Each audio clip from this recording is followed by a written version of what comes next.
Hi everyone, this is Rob Roy and welcome to the Elliott Wave Options U.S. Market Update. A few months ago we started talking about, right here in these videos, storm clouds building on the horizon for the markets. Well, to stay with the weather analogy, but up here in the mountains, it seems as though the Federal Reserve may have ignited a full-blown blizzard in the markets. Bitcoin broke a major level of support. What does that mean for the other metals? We'll take a look at gold, silver, and copper in this update. Let's take a look at the charts. At the time of this recording, it is late on Saturday evening, so the futures market is closed. Taking a look at the chart of the SPY, you can see that we moved down through this area of 450, just really like a knife through butter. Really thought that we might find a little bit of support there, but we might still, after I show you the next couple of tools. First of all, taking a look at the moving averages, you can see that we are, at least short-term, oversold as the separation from the 10-day moving average. And as I take those off and add in our zigzag tool, you can see that we have a pretty well-formed zigzag there that has hit the 161.8% fib extension. And so coming down there near that 435 level, that could act as support as well. Now there's a further extension down to the 261.8, but getting in this area around 430 is where I thought we might find the next level of support. And with that zigzag pattern and the fact that we're oversold short term, perhaps we get a little bit of a bounce at least back to the upside, maybe just back up to 450, close the gap with that 10-day moving average, and then we'll see what happens from there. I've been saying that as interest rates go, so goes the market. And so far that's worked pretty well, with interest rates moving to the upside and the market not liking that, moving to the downside, specifically with the Qs, which we'll take a look at in a minute. But I think the most interesting thing about Friday, it was an expiration Friday, but interest rates went down on the 10-year on Friday, and the market didn't even blink, just sold off as it has been in the afternoon, just like it did all week long. There was a rally midday, but then selling off into the close. So surprised me a little bit with the fact that rates backed off just a little. Talking about the dollar, we had a bit of a bounce here. We talked about this in our TradeFinder meeting on Tuesday. If you haven't signed up for TradeFinder, please do so. You can go to our website, ewotrader.com, or sign up underneath this video. It's free. We talk every Tuesday night about the markets. We look for trade considerations, etc. It's a lot of fun. So hope to have you join us. But we talked about how the dollar had broken below this area here of strong consolidation around 96. It actually seemed like it was trying to find a little bit of a base here for a move back to the upside. Instead, it moved lower, and we formed a wave 4 there at 32%, getting close to that 38.2% fib retracement level. But now you can see what's happened. Now 96 has become resistance. So all that consolidation, we've got to get back through that now. That might be a bit of a problem for the dollar. We'll see how that plays out over the next week or two as well.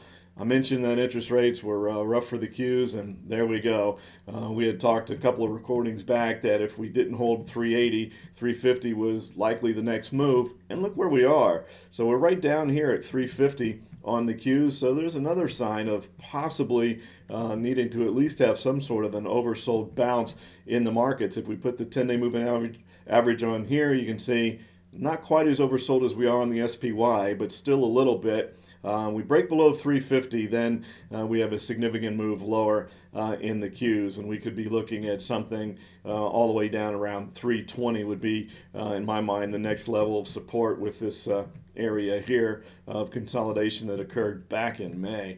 So that would be a pretty significant move if we don't hold 350, but again, oversold at this point in time. Now in the last recording, we talked about the IWM, and if it broke that level at 210, watch out. You could have a great downside trade there, and it did.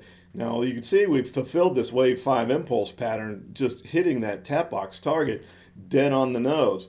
But don't forget, when we take a look at the weekly chart, it looks significantly different. So you can see that we have this big break there of the 210 level, and as talked about last week, we had this vertical move to the upside back at the end of 2020, and there's just really no resistance on the way down because of how vertical that move was to the upside without any sort of a corrective move within that, at least not a corrective move of any substance. So 210 acted as support for a year. A break of that was going to be pretty significant. And so if we come down and hit this wave 5 target, as we have, there's a possibility that that relabels into a 3, just like the chart of the DAX did. We showed that where had the wave 5 target get hit, and then it relabeled to a 3, gave a wave 4 bounce, and now it's in this wave 5 to the downside. Could that be happening in the SPY? I think that's something that we have to consider. I mean, IWM, excuse me. I think that's something that we have to consider. But then we take a look at this zigzag pattern that's on the IWM as well. We're approaching the 100% extension target at 191. But look here, if we get an extended C wave on that zigzag down to the 161.8, that's all the way down at 169. And that's getting in the area here where I thought we might go, because also coincides with the gap back in October of 2020. So a lot of damage can be done on the IWM if we don't get back above that 210 level very quickly. So we've broken it on the weekly chart. Do we get a follow through this next week? That would be pretty bearish for the market. In the intro, talked about Bitcoin. How long have we been talking about that Bitcoin needed to hold 44,000? If not, it was going to 40, and if it didn't hold 40, then it got really ugly, and we were probably looking at 32,000. Well, it tried to hold in here at 40, where there was some support. You can see for a couple weeks here, we traded sideways, bouncing up above that level, but then we've broken it, and currently, at the time of this recording, we're trading around 35,000 on Bitcoin as well. So it looks to me that probably coming down here to 32,000 is the next stop, and then you know what I'm going to say next. Likely to fill that gap back there from July, so not looking too bullish for Bitcoin. And I also said in the intro, what does that mean for the other metals? And you've been asking to take a look at the metals, so let's go through them.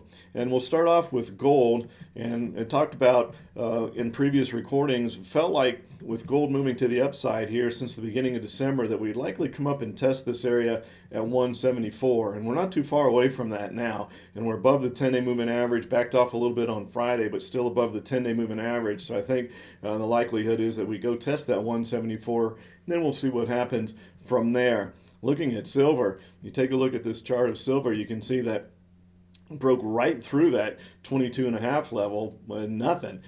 22 was a bit of resistance, and way back when silver was going down, it seemed like there was a stair step at every dollar, 23, then 22, then 21, all these areas, and you can see down here at 21 how that was a lot of support resistance area as well. And so now it's finding those same levels on the way back up, but it's going through them without much problem. And if we put the moving averages on, you can see that there is a little separation here, so that back off on Friday was just recovering an overbought condition in silver. So perhaps silver is getting ready to move to the upside as well. And then if you take a look, we have a zigzag in silver with 161.8% extended level right back there at the previous 4. This wave 5 impulse into to the downside, what normally happens?